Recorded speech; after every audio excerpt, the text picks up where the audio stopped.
This is Part 2, Episode 125. This was the first time Long Houchen brought out the divine snail shield of sun and moon in real battle, and undoubtedly, the results were top-notch.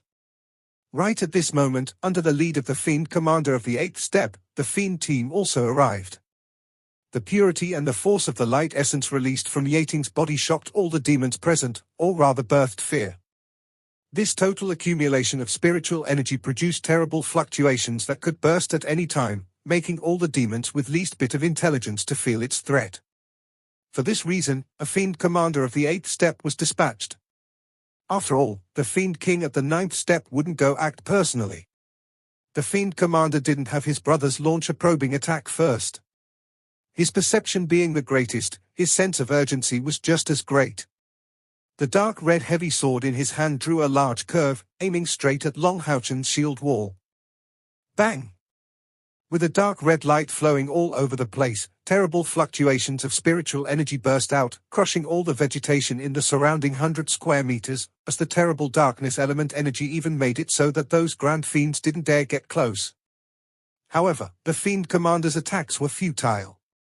Inside the shield wall, Long Houchen was entirely covered in golden, and the spiritual energy released by Yating instead became even more fragrant, this being precisely the bright vengeance following divine obstruction. The combination of shield wall with divine obstruction formed the most complete defense for a guardian knight to protect his comrades and himself. Moreover, Long Houchen was using the epic tier equipment divine snail shield of sun and moon. Long Houchen was now already at the 7th step of cultivation, but when fighting head-on, he had the strength to confront a powerhouse of the 8th step. Originally, the reason why the battle that he fought with Arbao was so disadvantageous was that his cultivation was really too inferior, thus why he suffered such a loss. The Fiend commander's attack being parried, his body was repelled before falling to the ground. The shield's repelling force wasn't so great, but it still astonished him, letting him feel the great defensive strength of the item. At this time, the Grand Fiends were already surrounding him, and without need for any order, they jointly attacked him from all directions. The divine snail shield of sun and moon started to look like a lofty mountain, unyielding no matter which attack came. Of course, Long Houchen's spiritual energy was still consumed to some extent against such series of attacks, but epic tier equipment nonetheless deserved their reputation. The divine snail shield of sun and moon had only one ability, and that was defense. Its consumption of Long Houchen's spiritual energy was especially negligible. If the situation remained this way, resisting the attacks of these grand fiends for several hours was no issue. The Fiend commander snarled to the sky, directing his heavy sword at the direction of the sky. Letting out glints of red light, it reverberated with a loud sound. The red light rose up, and in the process, rapidly raged toward the opposite direction. This was a signal to the rest of the army, that the enemy they encountered was hard to handle. Immediately, the Fiend commander started to wield his sword with 2 hands, letting a strong darkness attribute spread out from it. Then his underlings Grand Fiends gathered behind him, forming a row, one after another. This seemed like the co-joined spiritual gathering ability prided by the Fiend clan. In fact, it was originally by researching the crystals from the Fiend clan that Lin Xin had created the co-joined spiritual pills. Immediately, the strength of the Fiend commander started increasing several-fold. Waves of darkness spiritual energy bubbled forth, and the darkness sword in his hands glowed in an increasingly intense light, gradually becoming covered in dark flames, extending over 30 meters in range. A really terrible sight. Long Houchen was extremely calm.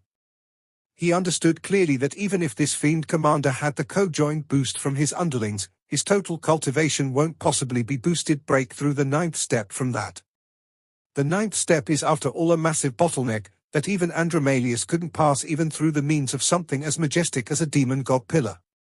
Therefore, his next attack would at most reach the boundary of the 8th step. The divine snail shield of sun and moon combined both shield wall and divine obstruction, giving Long Houchen the certainty of being able to block the next strike. During this entanglement, Long Houchen could clearly sense that Yating's spell was about to be complete. A dark red fire suddenly lit up, taking the shape of a gigantic edge of blade, rushing over while producing thundering blast sounds. Tearing up a large area of air, its terrible fluctuations of spiritual energy caused the ground under Long Houchen and Yating to sink. Rumble, a gigantic dark red blade of light ferociously struck that orange-colored shield, letting place to a shocking scene. An orange and dark red ring spread out, and a languid dragon cry could be heard from the sky. All the fiends behind the Fiend Commander instantly fell on the ground, from the massive shock that spread from his attack. The Fiend Commander was also blown 7 steps back. His 2 hands holding his sword were also numb. No matter what, he was unable to imagine how it could be that his attack that reached the peak of the 8th step was still be unable to break through the opponent's defense. And the next instant, he found out that brilliant fireworks were starting to soar. Series of golden light were surging, bringing about a dazzling and incomparably thick light element in the air. Every bolt of golden light that ascended expanded at monstrous speed, to the extent that even as it gained altitude very quickly, it didn't seem any smaller. With a flash of golden light, Yating disappeared in Long Houchen's chest, her spell having finished, without even the energy left to witness the results of her magic. The orange-colored light vanished, as Long Houchen swept a cold glance at that Fiend Commander. Flapping the 4 wings on his back, his figure flashed, immediately fleeing afar. The Fiend Commander obviously was unwilling to let go of him like that. With a hiss, he promptly chased after him using his enormous fiendish wings. Although Long Houchen had repelled the opponent with his previous attack, he wasn't any better off either.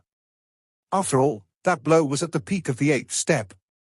But still, thanks to the toughness of the Divine Snail Shield of Sun and Moon and its joint use with Divine Obstruction, Long Houchen didn't receive much damage. However, this consumed a good amount of his spiritual energy.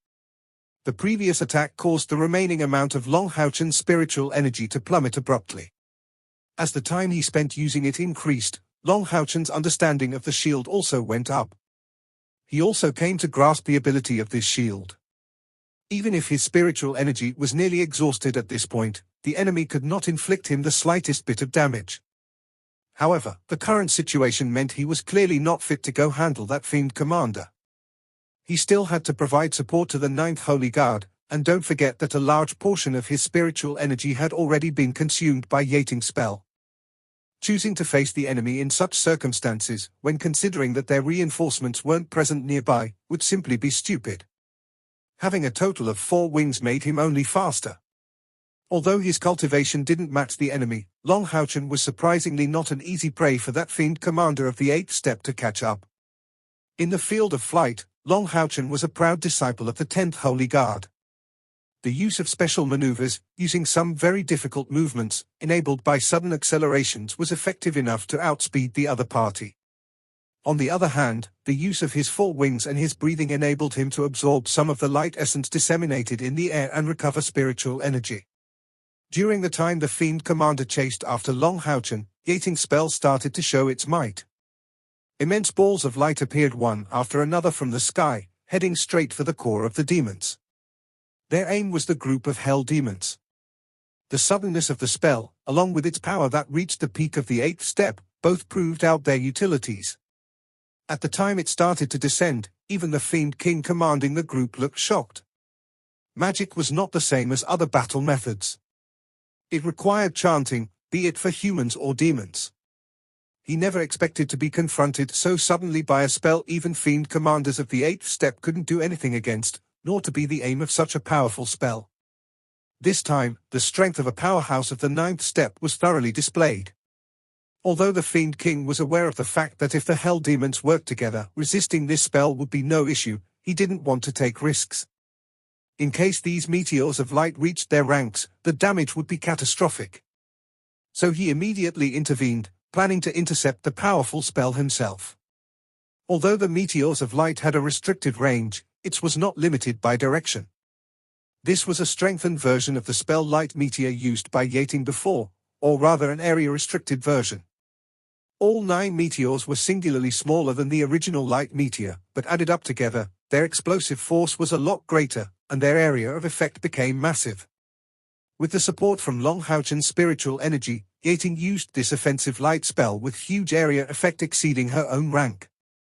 The Fiend King rushed there. The instant his body started to make its way, it lit up in a dark golden light, and the massive wings on his back spread out, flapped violently. Immediately, a huge dark golden sword appeared in his hands. This huge sword was glinting with an orange luster, unexpectedly showing its identity of darkness elemental epic tier equipment. Among demons, this kind of equipment would not even be necessarily be available to demon gods. From this, the status of this fiend king could be deduced.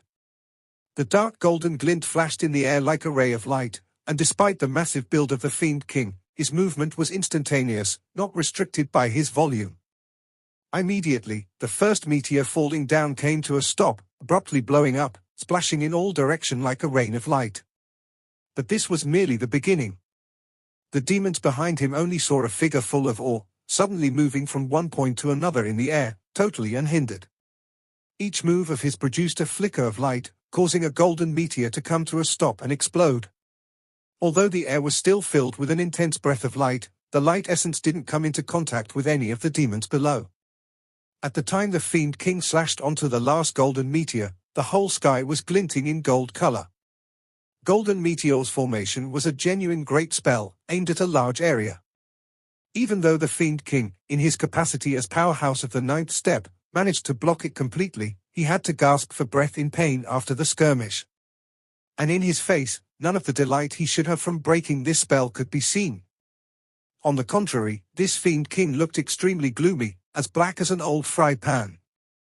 That's because he came to realize that he had overlooked something. Indeed, the golden meteor's formation was broken, none of it having reached their aim. But from the successive explosions from the meteors, each of them carrying a huge amount of light essence, how could the fluctuations disseminated not be extremely intense? Light meteor wasn't so simple as a spell carrying Yating's power. It absorbed a large amount of light essence from the area, before letting it burst in the form of a tyrannical attack. It borrowed power from the might of heavens. A spell of this level would normally be likely to fail from the frantic accumulation of light energy, to say nothing about a situation where it was fired in such a short span. In other words, even if the Fiend King caused the meteors to explode, they were still not neutralized. A strong light essence surged in the sky, fluctuating, descending in magnificent shapes of microscopic specks of lights. This was an extremely destructive sea of specks of light. Of course, the Fiend King of the ninth step didn't feel any danger, but some weaker demons certainly felt the threat. At the time the storm of light essence appeared, the demons in the sky were few, but mainly composed of two groups, demon carriers and demon envoys. At the beginning, when Long Houchen and Yating were discussing this spell, they didn't actually expect it to bring much damage to the demons. His main plan was to delay the demons from crossing the mountain. With his understanding and trust in Ninth Holy Guard, he believed that he would definitely show an even more earth-shaking display than Yating afterwards, inevitably resulting in stalling for a great amount of time. Therefore, he thought of Yating's spell as a way to annihilate as many as possible of their support forces composed of the demon envoys and demon carriers. How could this be accomplished? That was the role of the Golden Meteor's formation. If Long Houchen was the Fiend King in charge of the group, what would he do? It was after putting himself in his shoes that this plan came to him. As a matter of fact, it turned out to be successful.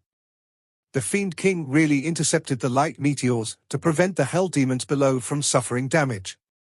But he lost in the process 2/3 of the demon envoys and demon carriers. In such a chaos formed from light essence, even the surviving demon envoys were mostly greatly wounded. And this was for the luckiest of them, who were in the periphery of the area.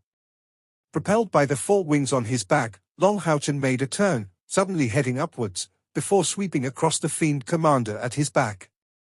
Immediately, his body flickered 4 times in a row, changing direction in midair every time, rendering the attacks of the Fiend Commander at his tracks unsuccessful. The next instant, the wings on his left side suddenly vanished, and both wings on his right side flapped with great force. It was as if Long Houchen's body went out of control, spinning round and round in the air. In the meantime, as he spinned, Aria of the Goddess of Light appeared in his hand, sweeping horizontally to stab at the Fiend Commander. Don't attach too much importance to the difference of strength between the two sides. In fact, the Fiend Commander didn't have any means to catch up to Long Houchen. In the aspect of flying ability, he was lacking by a mile compared to Long Houchen. In speed of straight flight, Long Houchen's 4 wings didn't make him any inferior. And that was to say nothing of the fact Long Houchen had his numerous flying techniques. At the current time, the Fiend commander following Long Houchen was already at the lateral side of one of the two mountains they were circling around, increasing their distance from the demon army. Of course, Long Houchen had been keeping tabs to the changes of the army located there. In case the demons sent powerful reinforcement against him, he would immediately prepare to return through the Tower of Eternity. However, they were obviously more preoccupied by the previous fall of meteors. The good news was that at least that for a moment, no reinforcement would come after him. As for these Grand Fiends, they were far from having caught up with Long Houchen and the Fiend commander yet. Seeing the sudden attack from Long Houchen, who had been fleeing all this time, the Fiend commander unconsciously used the heavy sword in his hand to parry Long Houchen's horizontal blow. With a tingling sound, Long Houchen changed trajectory once again in midair. From his previous spinning state, he actually borrowed force from the last block of the Fiend commander, making his body stagnate in midair. Then a golden and a blue glow shone, resounding with a dragon cry was aimed straight at the Fiend commander. That was one of the supreme skills Long Houchen was most proficient in, the dual dragons of light and rain, powerful offensive technique combining both offense and control in one. Long Houchen's counterattack was very sudden, at least fast enough to catch the Fiend commander unprepared. But the Fiend commander still deserved this title. After the first clash against the aria of the Goddess of Light, his body came to a stop, and the heavy sword in his hand drew a circular trajectory. Accompanied with ear-splitting sounds, the sky was lit in bloody light, clashing head-on against Long Houchen's dual dragon binding of light and rain. If Kia had retained her memories and was present, she definitely identified that this Fiend commander of the 8th step Long Houchen was confronted to was even more powerful than the one she killed before. The might of this Fiend's bloody moon was enormous. The instant the two techniques clashed, the dragon cry from dual dragons of light and rain faded away, but that bloody moon was also crushed. Both Long Houchen and the Fiend commander were astonished, because they were both confident in their techniques. The difference between the two was that Long Houchen had a backup plan. In the short instant following the launch of dual dragons of light and rain, Long Houchen, who was in a standstill, entered into the boundary of the sword's transparent heart. In his right hand, the aria of the Goddess of Light shifted and aimed a chop at the sky. From the significant time they spent flying, a great part of his spiritual energy was back. In particular, from the burst of dual dragons of light and rain burst, the light essence in the air increased. This was naturally a good opportunity Long Houchen wouldn't let go of. And that source of the spell being the spiritual energies of both Yating and him, the absorption was a lot faster for him. So his current spiritual energy was already half back. This was a display of the dominance of a God's chosen one. With the fact he took a few great spiritual recovery pills in addition, Long Houchen had recovered the ability to fight. After all, not many of his abilities needed him to have over 10,000 units of spiritual energy available for launch. This video will end here. Thank you for watching.